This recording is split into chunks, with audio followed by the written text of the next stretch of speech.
Hi there, this is Datila, and welcome to its Wrestling Time Post Show. It is Monday, June 5th, 2023, and tonight I will be reviewing Monday Night Raw. Wow, so I thought that tonight's show was actually pretty decent. There were things I liked about tonight's show, and there were things I disliked about tonight's show. But before I get into that, let's talk about this main event. Now, normally when I talk about the main event, I like to start with the main event, but because I feel like the main event tied in with the opening segment, I'm going to jump back and forth a little bit here. So the main event was a World Heavyweight Championship match. It was Seth freaking Rollins versus Damian Priest. This was Seth Rollins' first title defense of the new World Heavyweight title. How this match came to be was Seth Rollins issued an open challenge, which Damian Priest answered. So at the start of Raw, Seth Rollins was talking about how it was 2 years since the title was defended on Raw. So he starts talking about this promo, and of course, at the end, Judgment Day came out. And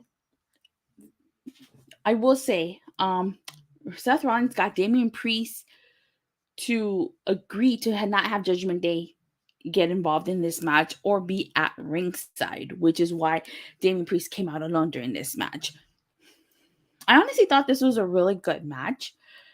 I mean, this was a really good main event.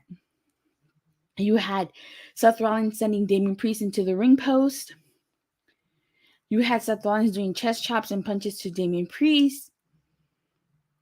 You had Damian Priest sending Seth Rollins face first into the announce table. That superplex to Priest was really good. That rolling elbow to headlock driver, awesome spot by Damian Priest. Damian Priest doing a hurricanrana to Seth Rollins. And Seth Rollins did a buckle bomb to Damian Priest on the barricade. I was worried for Damian Priest. I really was. Now, despite the fact that Damian Priest hit the South of Heaven, it was not enough to conquer Seth freaking Rollins. Seth Rollins is victorious. And at the end, you had a stare down between Seth Rollins and Finn Bálor, which I actually really liked because you guys remember Seth Rollins versus Finn Bálor. We had that at SummerSlam 2016, and it was for the inaugural Universal title, which Finn Bálor won, but unfortunately had to relinquish because of an injury that Seth Rollins caused. Now, actually, at the beginning of Raw, Seth Rollins talked about that. Like, one of the things I really liked about this opening segment that translated to the main event is that, like, Seth Rollins was just being a straight out savage. He poked fun at the fact that he's been a longer champion than Finn Bálor, and he even poked fun at the injury that Finn Bálor had suffered that caused him to relinquish the Universal title. So now that we had that stare down at the end to close the show, I feel like Finn Bálor is going to be Seth Rollins' next challenger. Probably, I think they'll run it back, and I think we're going to get Seth Rollins versus Finn Bálor at SummerSlam for that world title, just based on their interaction in the opening segment and in the main event here. But like I said, I thought it was a really great main event.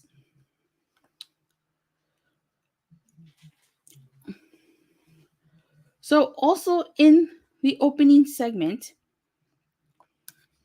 I noticed that there was some tension between Priest and Bálor. Like, Bálor didn't really like the fact that Priest agreed to not have Judgment Day at ringside.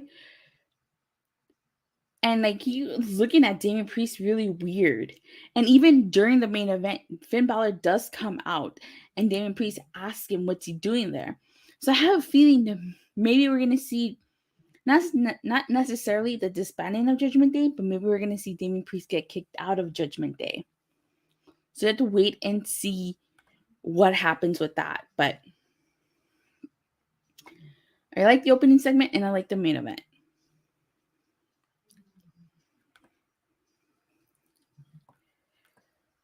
All right, so since I kind of talked about both, I'm going to move on to the opening contest, which was the women's Money in the Bank qualifier. It was Becky Lynch versus Sonya Deville.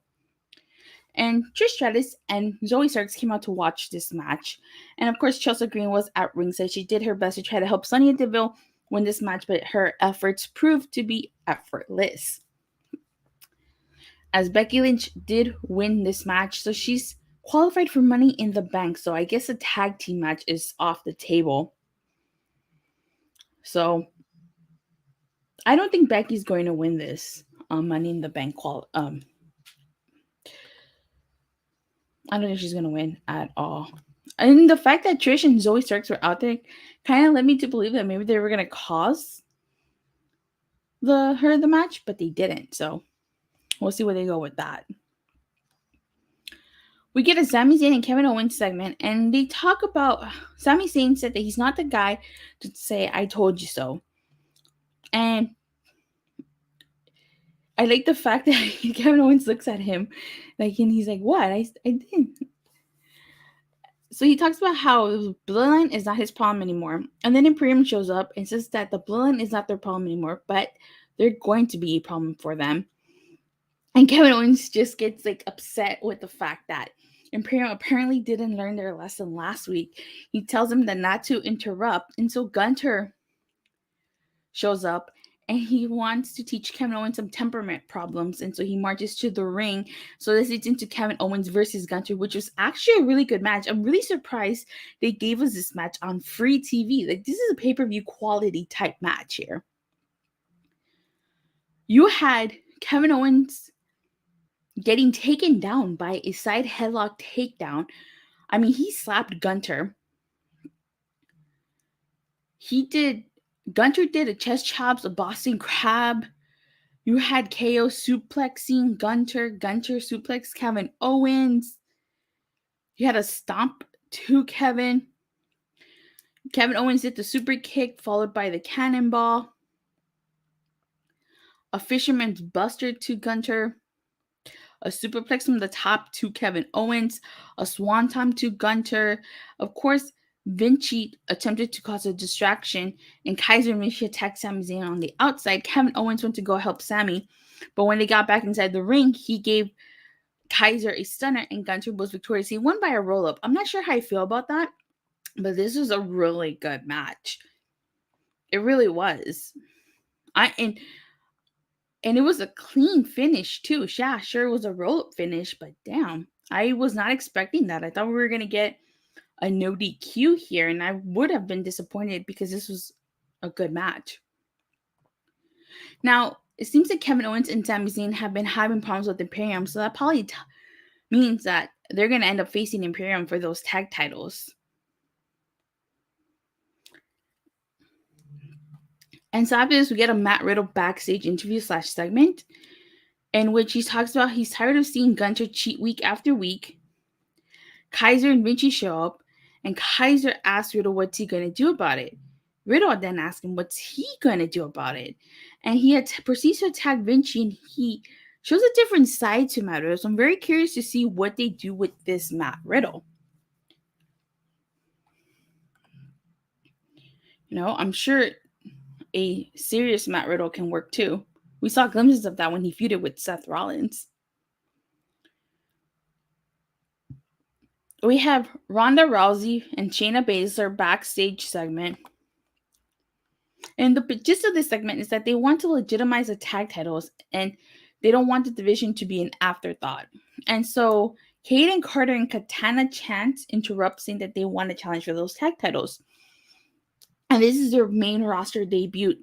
And so this leads into the match. And I have to say, I've never seen Kayden Carter and Kantana Chance before. Again, I've talked about this before, and I'll keep saying it. I don't watch NXT. So I'm not familiar with a lot of the talent that come from NXT. But Kayden Carter and Kantana Chance really impressed me tonight. I could totally see why they're the longest reigning NXT Women's Tag Team Champions. I want to see more of them. I question the decision, though, to make their debut against Ronda Rousey and Shayna Baszler. I'm surprised that they didn't have Ronda Rousey and Shayna Baszler face a couple of jobbers here. So we'll see where they go, but they were actually really cool, really impressive, and I can't wait to see more of them on the main roster and what they do. Hopefully, somewhere down the road, they don't get split up.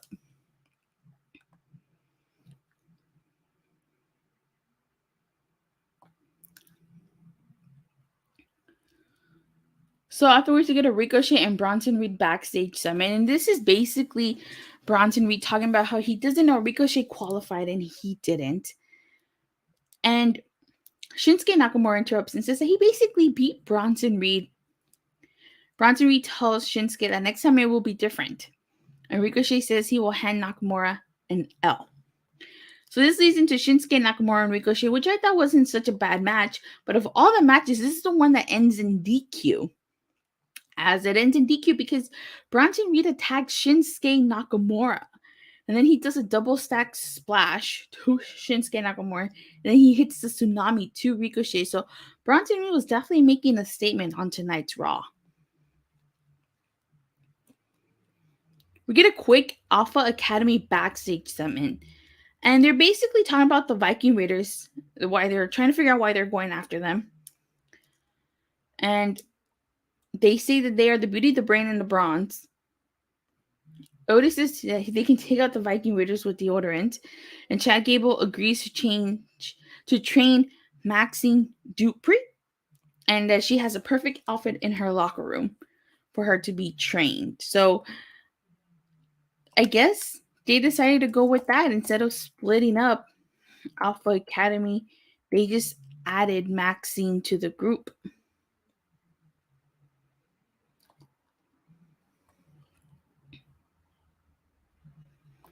So we get a MIZTV segment with Cody Rhodes. And the Miz gets upset over the fact that Cody Rhodes calls him Mike. And so you get Mike chants. And the Miz says he's got a surprise for Cody, which turns out to be Dominic. And Dominic has so much heat. Cody had to tell the crowd not to boo for Dom because they were booing him. And when I say booing him, I mean you couldn't even hear Dominic speak because the crowd was really, really loud. He has immense amount of heat.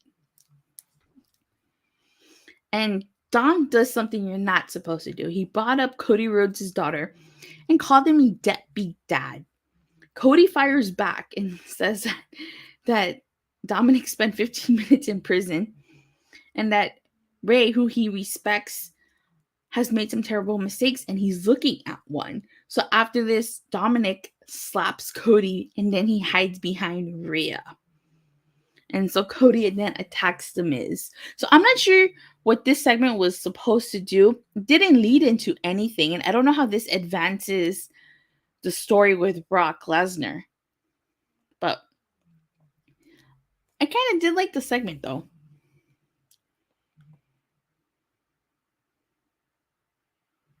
All right. Maybe it'll lead to Dominic versus Cody Rhodes next week on Raw. We get the women's Money in the Bank qualifier. It's Nattie versus Zoey Starks. All you need to know is Zoey Starks wins this. There's really not much to talk about in this match.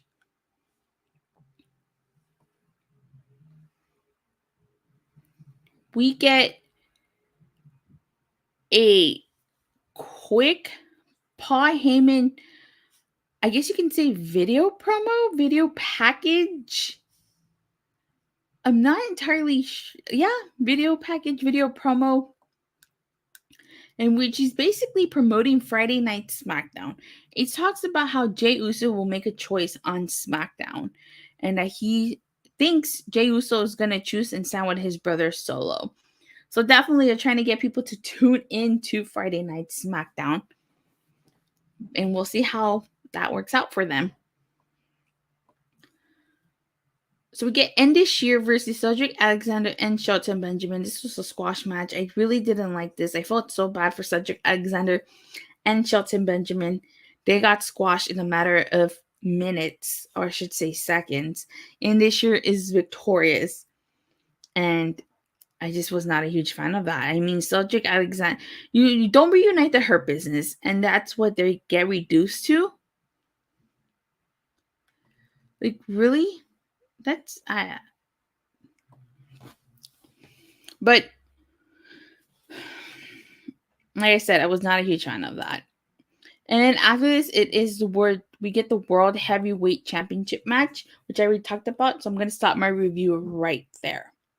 So I have to say, One of the things I did like about tonight's Raw was how every segment, except for a few, I think it was the Matt Riddle segment, the Alpha Academy segment, and the Cody Rhodes segment, aside from those 3 segments, every other backstage segment led into a match. It wasn't just a random segment. It was like it led into something, which is one thing I liked, which I feel like has been missing from Raw for a while. I thought we had a lot of good matches. Like, I really like the main event. I really like Kevin Owens versus Gunther. Kayden, Carter, and Kantana chants, they impressed me. I dislike the fact that Shinsuke Nakamura versus Ricochet ended in DQ. And I wasn't a huge fan of Nattie versus Zoey Starks. But hell, even Becky Lynch versus Sonya Deville wasn't too bad either. But I thought tonight's show was a pretty decent show, honestly. One thing I will say is I'm really happy Seth's first title defense ended legitimately and it was a straight, clean finish. We didn't get any shenanigans or any DQs. I would have felt some type of way if Seth's first big title defense ended in DQ. But with that being said, you guys, thank you guys so much for watching and for the continuous support. Please don't forget to like and subscribe. And I will see you guys Wednesday after AEW Dynamite. And I'm out. Bye.